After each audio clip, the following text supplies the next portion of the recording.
धलाई जिले के लंगतराई पहाड़िया में आसम अगरतला राष्ट्रीय राजमार्ग के किनारे एक जंगल में ऑटो में आग लगाकर अज्ञात बदमाशों ने एक ऑटो चालक की हत्या कर दी। घटना मनु पुलिस स्टेशन के तहत जयरामपारा इलाके में हुई। मृतक की पहचान बसु मुलाकार के रूप में हुई। वह पिछले 19 तारीख सोमवार से अम्बासा टीआरटीसी इलाके में अपने घर से लापता था। परिवार की ओर से अम्बासा पुलिस स्टेशन में मिसिंग डायरी रखा गया था। ये पता चला है कि बसु मुलाकार अपने ऑटो के साथ आइसक्रीम का व्यापार करते थे। सोमवार को वे अपने ऑटो में आइसक्रीम के साथ छलेंगटा बाजार गए थे। छलेंगटा बाजार से घर जाते समय उनकी मौत हो गई थी। मनु थाना पुलिस स्टेशन के साथ एडिशनल एसपी कल्लोल घोष घटनास्थल पर पहुंचे। এখানে একটা ডেড বডি পাওয়া গেছে, একটা অটোটা একটা আলাপুরা একটা ডেড বডি পাওয়া গেছে।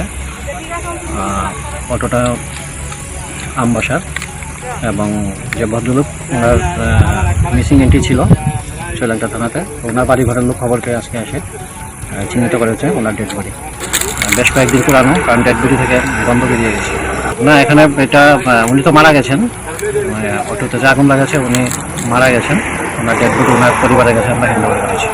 জায়গাটা এটা কোন জায়গায় ধরেছেন? এটা জয়রামপাড়া, আসামাগত জাতীয় সূত্রে। হ্যাঁ, আসামাগতলা। ঘটনাটা হয়েছে আপনার সোমবার সকালে এখানে বেরিয়েছে আইসক্রিম দিয়ে পথে আমরা তো প্রায় 9-10টা অপেক্ষা করতেছি। আর হঠাৎ করে আমরা প্রায় তারপরে আমরা কীভাবে করতেছি আজকে প্রায় 5 দিন কত আজকে সময় অনেক খুঁজতেছি।